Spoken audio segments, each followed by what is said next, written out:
इकडला मतदार हा सुशिक्षित पदवीधर आपल्या विद्यापीठाच्या संदर्भात दिशादर्शक अशी जी अधिसभा असते ते निवडून देणारा हा मतदार हा विकत घेतला जात नाही।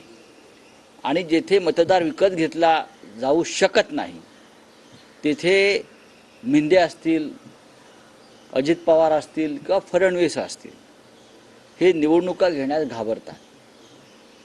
लोकशाहीला आणि लोकशक्तीला घाबरणारं हे डरपोक सरकार आहे आणि मुख्यमंत्री अत्यंत डरपोक आहेत।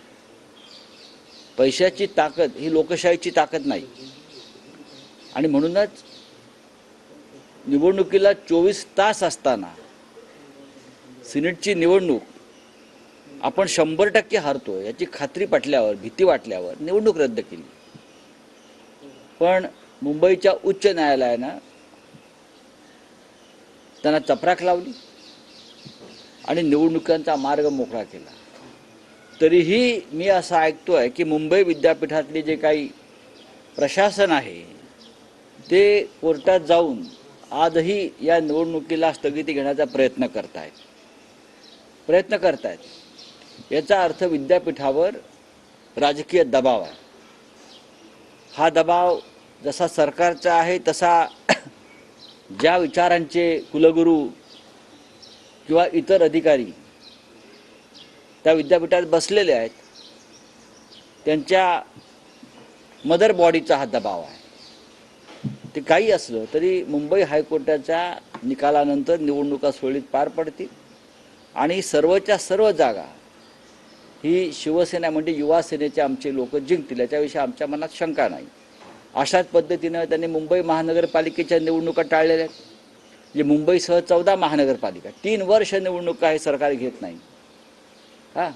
3 वर्ष मुंबईसारख्या महाराष्ट्राच्या राजधानीच्या महानगरपालिकेत नगरसेवक नसतील, पुण्यात नगरसेवक नसतील। आपण पाहिलं असेल की राष्ट्रपतींनी शेवटी पत्र लिहिलं आहे आयुक्तांना। राष्ट्रपती पुण्यात आला होता आणि पुण्यातल्या रस्त्यावर जे खड्डे आहेत त्याचा फटका राष्ट्रपतींना बसला आणि राष्ट्रपती एवढा बेजार झाला त्या खड्ड्यांमुळे की त्यांना शेवटी दिल्लीला गेल्यावर राष्ट्रपती भवनातून पुण्याच्या महापालिका आयुक्तांना पत्र लिहून खडसावावं लागलं की रस्ते दुरुस्त करा हे आपले राष्ट्रपती सांगतात। मला भीती वाटत होती की राष्ट्रपतींचा ताफा कुठे खड्ड्यात अडकू नये, कारण ज्या पद्धतीनं रस्त्यातल्या पुण्यातल्या खड्ड्यात ट्रकच्या ट्रक आतमध्ये गेलेले आहेत, टेम्पो आतमध्ये खड्ड्यात गेले, तर राष्ट्रपतींचा ताफा अशा कुठल्या संकटात सापडू नये ही भीती आम्हाला वाटत होती। पण 14 महानगरपालिकांच्या निवडणुकासंदर्भात सुद्धा कोर्टानं हा अशा प्रकारचा निर्णय घ्यावा। आता निवडणूक आयोगाचे काही अधिकारी मुंबईत येत आहेत, निरीक्षक। निवडणुका कधी घ्यायच्या? विधानसभेच्या। खरं म्हणजे या विधानसभेच्या निवडणुका हरियाणा झारखंड बरोबर घ्यायला हरकत नव्हती, काहीच हरकत नव्हती। जर तुम्ही एक देश एक निवडणुका ही घोषणा करताय, मग एक देश एक निवडणुकीत तुम्ही 4 राज्यांच्या निवडणुका एकत्र घेऊ शकत नाही। आता ऑब्झर्व्हर येतील,